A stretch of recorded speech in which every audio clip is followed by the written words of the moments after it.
Alright guys, so what I'm going to be doing in this specific video here is I'm going to be setting a timer for 10 minutes and going over 10 or more things that I know, I think, just theories that I have before I turn 21. So I have 2 months roughly until I turn 21. So my goal with this is to try to relate to some people, hopefully motivate, inspire.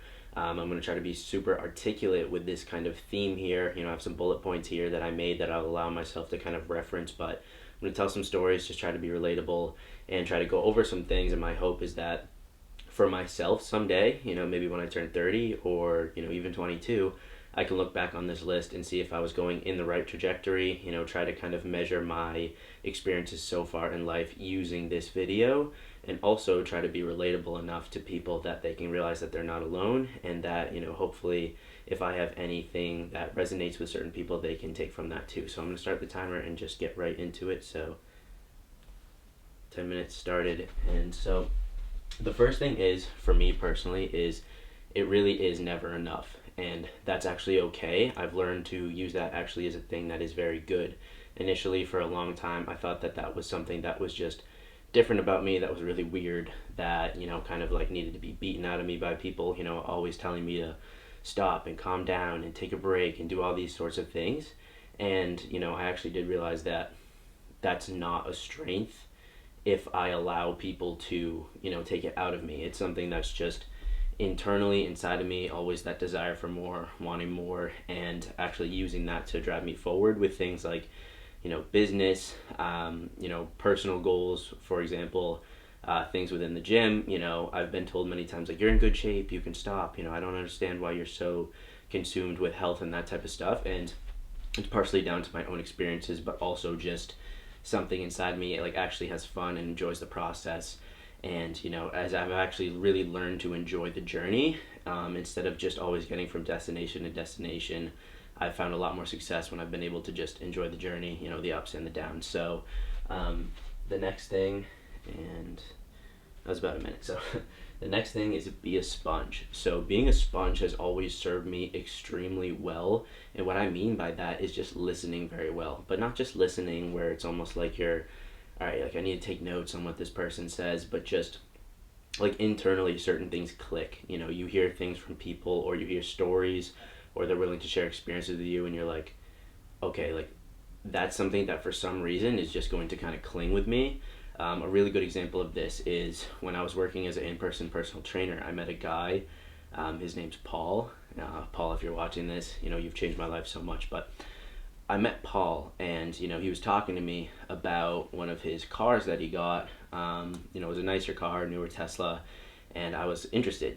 Young kid, I was a couple years ago, I don't know, 18, 19 at the time. Anyways, met him. He went on to talk about just, the car he was getting put in sounded like a nice car. I was asking, and we got to talking about money and that type of stuff, just because cars are expensive, blah blah blah. Anyways, he was talking with such passion about investing that I couldn't help but just ask what he knew. And long story short, Paul and I became friends. We started, going out to breakfast, going out to lunch. We're just friends at this point now. And he has advised me, within my own personal investments, and got me to a place where I've been told by several people at this point, I'm in a good spot for somebody who's 20 years old financially, in terms of my long-term investing future. So that has been very, very helpful, in terms of actually being able to listen, soak things up, and that's just one example. And in terms of time, let's see. So let fear guide you. This is another story. One example that really has stuck out to me personally is, like we are so scared of so many things, but generally on the other side of that fear is a goal that we have. So for example, the past 2 years I've been working at a job, saving up a good amount of money for a kid who, I guess doesn't have too many bills or, responsibilities like that yet. But I was really afraid of what would happen if I stayed at that job. I wasn't really building a career, but I did fall in love with fitness, personal training. So I decided to open up a coaching business of my own, and I was so scared to quit my job, do that, become self-employed at 20 years old, roll the dice on myself, really try to build these systems, invest in myself. But after that initial fear, that was actually the greatest decision I ever made. I haven't regretted it for a second. Even in the biggest business struggle that I've had so far, it's been something that has served me extremely well, is letting that fear in so many different I guess, situations really guide myself, if that makes sense. So next, average is the enemy. So this is more of a theory that I have going into my later 20s, but I think that the best way to not be average is to not do the same thing as everyone else. Now, there are non-negotiables. You need to eat, sleep, drink, do all that type of stuff, but I'm talking about choices, patterns, right? So I didn't go to college, so as a result, I haven't had the, typical college experience, and, that's fine, but I have noticed that there are a lot of habits, being on the outside of that I'm glad I didn't pick up. I don't drink, I don't vape, I don't smoke, I don't do these things. And it's not to say that you can't do that, but I think that it has allowed me to take time chunks, metaphorically, from those amounts of time and apply them to other things. I'm learning about business with the business that I already have, and just really I'm afraid of being average, no matter what the situation is. And that's another thing where it's continuing to guide me forward is, being that minority in good situations is actually pretty favorable. So, it's not to say you can't do the same things as other people and enjoy those things, but I just think that internally for me, realizing that it's okay to want more has actually served me much more than just trying to fit in did at some point. So the good always outweighs the bad. So growing up, people around me had chronic health issues, my family members, and that, really led to some situations as a kid where it was kind of worst case scenario, you are no longer with me. And that really is worst case scenario, it's just very interesting to me how, looking back, thinking about so many of those situations I've been in before, diseases, disabilities, whatever health issue comes up, on the long story or journey that my family's been through in terms of that has actually been we've gotten through it, and the good times have been that much better as a result of going through so many hard times.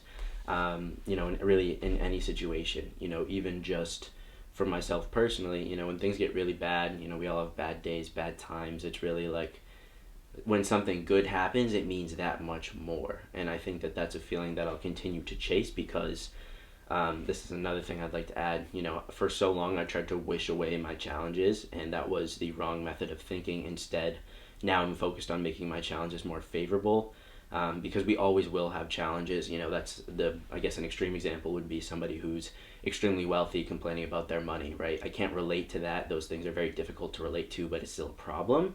But it's a much better problem to have than worrying about things like your health or your financial situation. So build a strong foundation. So I think that as things tend to get worse or even better, you really start to see what type of foundation you have. That could be in terms of relationships, just things that you think kind of, I guess the overall principle of that foundation for me is having core values, rules, things that you are not willing to break no matter what.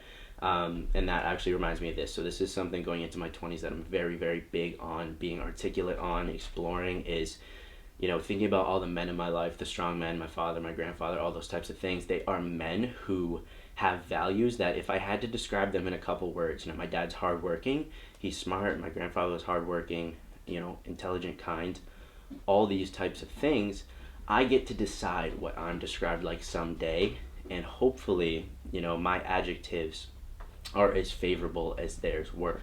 So, cliches are usually true.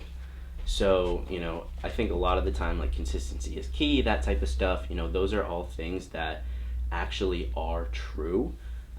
It's just going to take a prime example of that. So, we don't like to hear a lot of the time when we're down, something super generic, but I think if we look to actually act on those things and apply them a lot of the time, we will find that they're actually very helpful. So consistency is key. A lot of the time that's just keep doing it until it starts to work. It's not that, you're doing the wrong thing. It's just a lot of the time, you haven't been patient enough. Maybe you haven't learned enough. So those cliche things I've found to be very, very true, very, very helpful. Kind of taking them, putting your own kind of experience and spin on them, and then they're just a moral and value that you have as a result. Another thing, so about a minute left, I don't know if you can see that, but serve a higher purpose. So I personally was not raised to be religious. I'm not that type of person, but that being said, I do serve a higher purpose. I believe that I have a mission to help people currently through fitness. Someday I believe it will evolve into a little bit more than that. But right now, my mission is to help people get healthy, lose weight, build muscle, build confidence, just become who they knew they always could be if they had the right things to apply their energy towards and their hard work towards. So right now, that's my mission.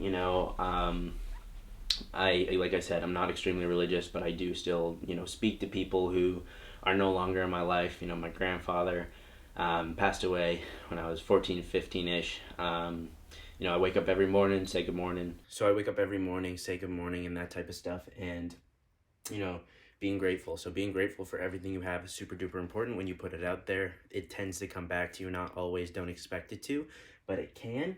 And number 10, the last thing, take action. Make sure to take action on the things that you are passionate about, that you care about. So many people are dreamers. They just think, they have all the right intentions, but they don't actually take that first step to act.